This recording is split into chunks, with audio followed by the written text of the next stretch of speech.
En octobre 2020, 20% des produits qui étaient vendus dans les supermarchés étaient en promotion. Ce taux est passé à 15%. C'est comme ça qu'on augmente les prix et sans faire attention. Et je pense que tout simplement, la conscience consommateur en Israël n'est pas suffisamment élevée. Il faut la réveiller.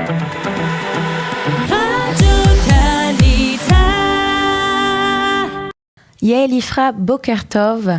Vous êtes conseillère parlementaire et spécialiste des sujets économiques et de tout ce qui est lié à la consommation. Et nous sommes ensemble ce matin pour parler des chiffres de la fin de cette année 2020. Et on annonce un peu partout que les chiffres de l'économie israélienne sont très bons, qu'Israël s'est très bien remise de la crise du corona, que le PIB par habitant est l'un des 20e plus hauts dans le monde. Mais pourtant, ce n'est pas ce qui est ressenti dans la population israélienne. Au contraire, on nous parle de hausse de prix et de personnes qui ont du mal à fermer le mois. Pourquoi cette dissonance ? Tout simplement parce qu'Israël est en train de se dessiner à nouveau comme un des pays développés les plus inégalitaires du monde et que, évidemment, la crise du corona a profité à certaines catégories de population. D'une part, on a déjà parlé des données, vous venez de les mentionner, les données macro de l'économie israélienne, c'est-à-dire les données de la croissance, une croissance très importante à 6%, les données de l'exportation, par exemple, qui a battu des records cette année avec une valeur de plus de 30 milliards de shekels pour la high-tech israélienne. Le shekel, qui est donc la monnaie la plus forte du monde quasiment, pour cette même raison. Et puis, les prix très élevés à Tel Aviv, qui a été couronnée ville la plus chère du monde. Alors, pour une raison un petit peu mystérieuse, les Israéliens sont assez fiers de ces données, qui évidemment ne viennent pas se refléter dans leur quotidien, parce que Tel Aviv est une bulle. On parle même en Israël de façon un peu ironique de l'État de Tel Aviv, composé d'une population bien différente de celle du reste du pays. Et évidemment, ces données ne viennent pas se refléter dans le panier ou dans le budget des ménages. Et je veux relier tout de suite le sujet dont nous allons parler aujourd'hui au rapport qui a été publié la semaine dernière par l'organisation La Tête, que vous connaissez bien, et qui vient pointer qu'une augmentation énorme du nombre des familles sous la ligne de pauvreté et en insécurité alimentaire viennent bien montrer que ce miracle n'en est un que pour une petite partie de la population. Alors justement, qu'est-ce que l'État pourrait faire pour rééquilibrer cette situation ? D'abord, Iliana, ça serait bien d'arrêter de penser que l'État peut tout et peut tout faire en permanence, parce qu'il n'y a pas que l'État, mais effectivement, l'État doit agir pour simplement permettre au marché israélien d'être plus concurrentiel et de faire son travail. Car en Israël, que se passe-t-il ?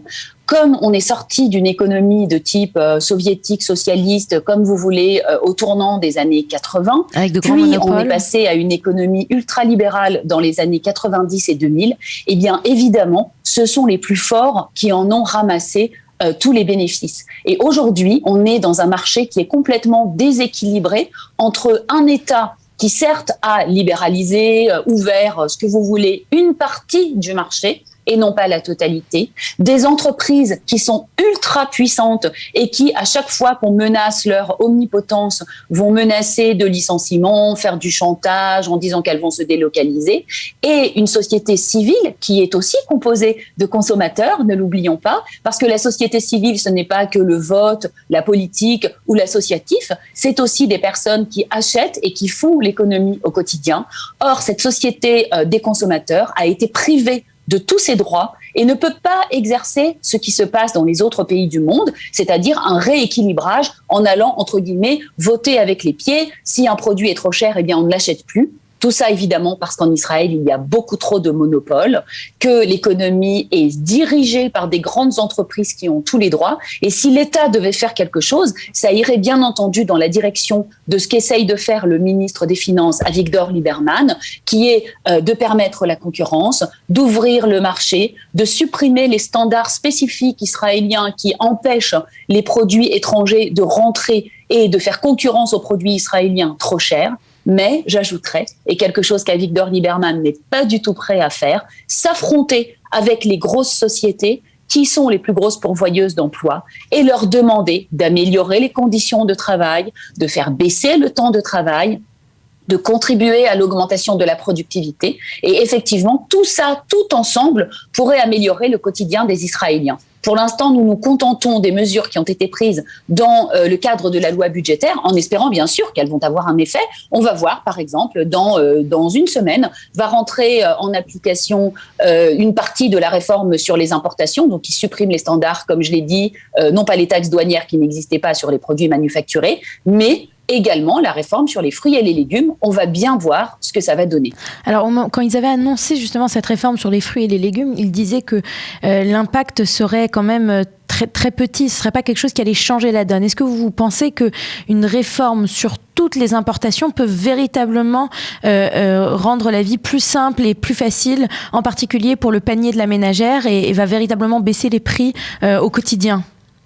Alors, je me permets de corriger, le ministre Oded Forer, ministre de l'Agriculture, estimait, lui, que la baisse du panier moyen d'un ménage israélien, grâce uniquement aux fruits et aux légumes, que les Israéliens consomment en grande quantité, pouvait arriver jusqu'à 800 shekels par an, ce qui n'est pas nul. Oui, c'est quand même, c'est pas nul, c'est quand même une économie. Mais vous avez raison, Eliana, effectivement, il faudrait que cette baisse soit beaucoup plus importante. Eh bien, je ne sais pas, c'est très très compliqué. Le marché israélien est complètement sclérosé. Oui, des importations de masse peuvent aider, mais moi, je crois surtout à des nouveaux entrants, comme cela se passe dans tous les pays où il y a de la concurrence et où quand quelqu'un veut gagner des parts de marché et s'introduire dans un marché quel qu'il soit, eh bien, il casse les prix pour rentrer, quitte à les augmenter par la suite. C'est un cas que l'on n'a vu qu'une seule fois en Israël. On l'a vu en 2013, à la suite de la réforme du téléphone portable portée par Moshe Kahlon. Et je rappelle à cet égard que le nouvel entrant qui n'a pas eu peur de casser les prix était évidemment un Français, Michael Golan, qui est arrivé avec la même méthode que Free et qui a bouleversé le marché du téléphone. Depuis, on nous donne beaucoup cette réforme en exemple, on en parle sans cesse, mais où est le nouvel entrant qui est prêt à casser les prix, qui est prêt à sacrifier sa rentabilité pendant un certain temps afin d'obtenir un effet de masse? Eh bien, il n'existe pas, tout simplement, on ne le voit pas. Alors, vous avez mentionné un peu plus tôt la boîte Tel Aviv, cette bulle de Tel Aviv, ce monde du high-tech qui, au final, en Israël aujourd'hui, ne représente que 8% des employés israéliens. Est-ce que vous pensez qu'Israël est capable d'augmenter la part de ses actifs dans ce domaine et de permettre à la petite bulle de Tel Aviv de s'étendre et de devenir véritablement un drapeau plus important de l'économie israélienne ? Alors, capable, certainement. Nous avons prouvé, je crois, au cours des années, notre capacité à faire des réformes draconiennes et à pouvoir tirer toute une population derrière nous.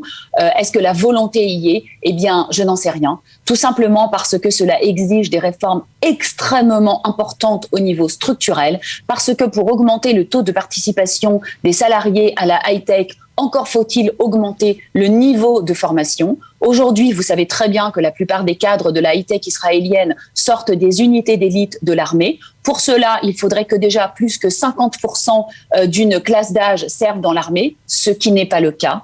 Ces unités d'élite sont très demandées, mais on sait très bien que 75 à 80% des jeunes qui servent, par exemple, dans l'unité 8200 Shmoné Matayim, très prestigieuse, viennent de Kfar Saba, du centre du pays, de familles très aisées. C'est donc un système de rente qui se répercute et qui se répète. Donc, il faut absolument que l'État investisse, eh bien oui, dans l'éducation. Et pour investir dans l'éducation, encore faut-il obliger toutes les écoles à enseigner le tronc commun, le minimum. On ne peut pas travailler dans la high-tech si on ne parle pas anglais, si on ne sait pas lire l'anglais, à plus forte raison, si on ne sait pas compter, si on n'a pas un niveau moyen de mathématiques. Or, en Israël, la volonté politique de faire progresser le système éducatif qui est prisonnier des acteurs politiques est très faible. Et donc ça, c'est un problème. Le deuxième problème, évidemment, c'est le manque d'investissement par les entreprises elles-mêmes. Parce que, évidemment, ce n'est pas si difficile pour Checkpoint, pour Microsoft, pour Amdocs, pour Mellanox, d'investir une partie de leur chiffre d'affaires à former des salariés, même s'ils arrivaient avec un niveau très faible, sauf que, hors quelques programmes très médiatisés pour les populations ultra-orthodoxes ou les populations arabes, on ne voit pas grand-chose. Les entreprises sont occupées à augmenter leurs marges, à verser des dividendes à leurs actionnaires, et advienne que pourra. On en est déjà arrivé aujourd'hui à ce que la ministre des Sciences, qui est maintenant chargée de l'autorité de l'innovation, Orit Farkas-Cohen, demande à importer des salariés de la high-tech, de pays d'Europe de l'Est, où évidemment on a bien compris qu'à l'image des ouvriers arabes palestiniens qui construisent les maisons dans lesquelles vous habitez, ils seront malléables, corvéables, ne réclameront pas d'heures supplémentaires ni de conditions de salaire faramineuses. Donc tout est question de volonté politique et d'investissement. Une dernière toute petite question, Yael Ifrah. Voilà, ça fait plusieurs années que vous vous occupez de toutes ces questions économiques et de consommation. Est-ce que vous ressentez que le corona a permis un wake-up call? Est-ce que la crise du corona a fait que les gens ont commencé à regarder de plus près leurs dépenses et à se dire véritablement, là, on dépense trop d'argent, il faut faire quelque chose ou pas trop?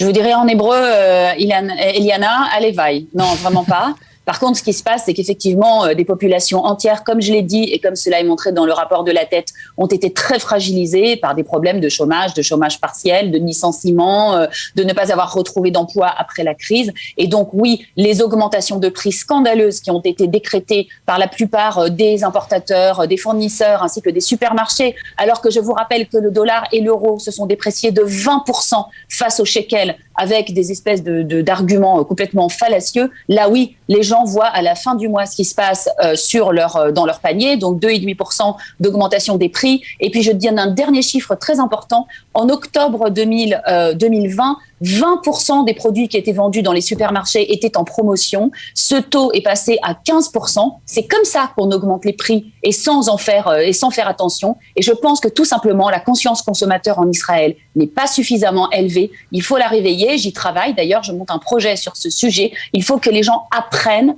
comprennent, soient informés et après, ils pourront agir. Yael Ifrah, vous êtes conseillère parlementaire et spécialiste des sujets économiques et tout ce qui est lié à la consommation. Merci beaucoup d'avoir été avec nous ce matin et de nous avoir éclairé sur ces sujets. Merci Eliana et bonne journée.